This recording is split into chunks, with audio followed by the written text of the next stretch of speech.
In 1095, a pope made a speech that would set the world on fire. He called for war, and thousands answered. Knights, peasants, kings, and adventurers, all marching toward a single prize, Jerusalem.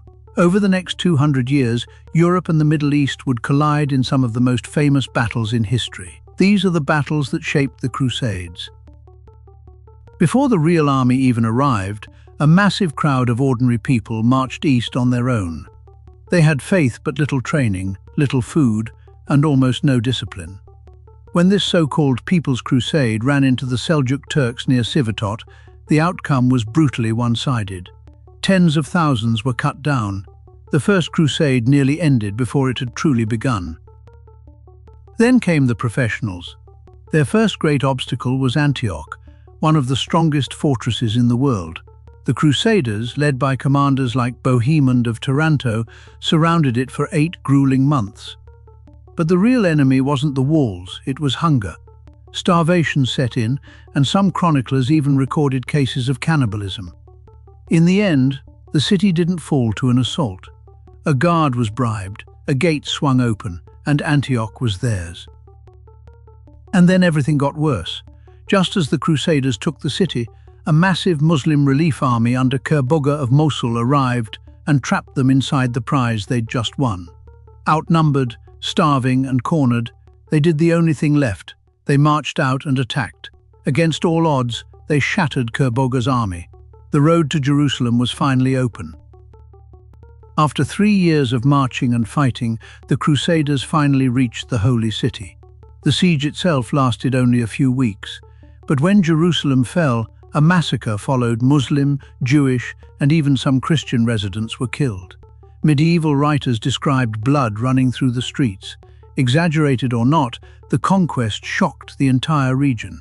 Jerusalem was now in Crusader hands. For nearly 90 years, the Crusader states held on. Then they met a new kind of enemy, Saladin. Unlike the rulers before him, he united much of the Muslim world and then he waited. At Hattin, he lured the Crusader army across a dry, scorching landscape. Their water ran out. Their formation collapsed. Muslim archers closed in from every side, and the Crusader army was annihilated. The true cross, one of the holiest relics in Christendom, was captured. Jerusalem would soon fall. Losing Jerusalem stunned Europe, and kings answered the call, none more famous than Richard the Lionheart. Their target was Acre, and it became one of the largest sieges of the medieval world. Tens of thousands fought outside the walls while disease swept through both camps. After nearly 2 years, the city finally surrendered. Then Richard faced Saladin head-on. At Arsuf, the Crusaders held their discipline under relentless harassment until a thundering cavalry charge broke the attacks apart. It was one of the few clear defeats Saladin ever suffered. And yet, even Richard couldn't retake Jerusalem. In the end, neither side truly won. The city stayed under Muslim control. Christian pilgrims were granted access, and the war closed with a negotiated truce.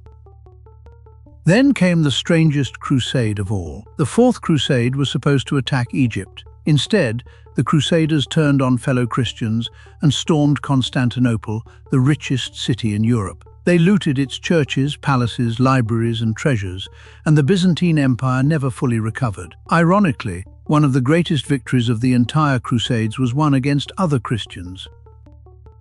Then an even bigger threat appeared, the Mongols. Under Hulagu Khan, they destroyed Baghdad and crushed kingdom after kingdom.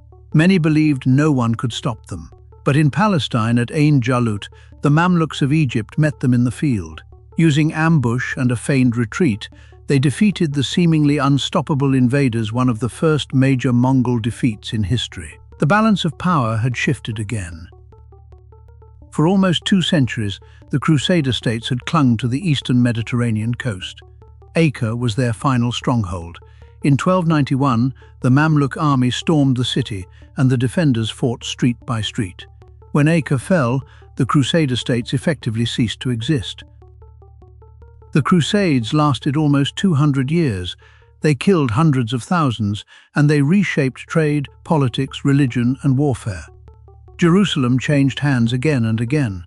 Empires rose and fell, and legends like Richard the Lionheart and Saladin entered history forever. But perhaps the strangest lesson of all is this. Many crusaders marched thousands of kilometers to fight their enemies only to spend some of their most important battles fighting each other.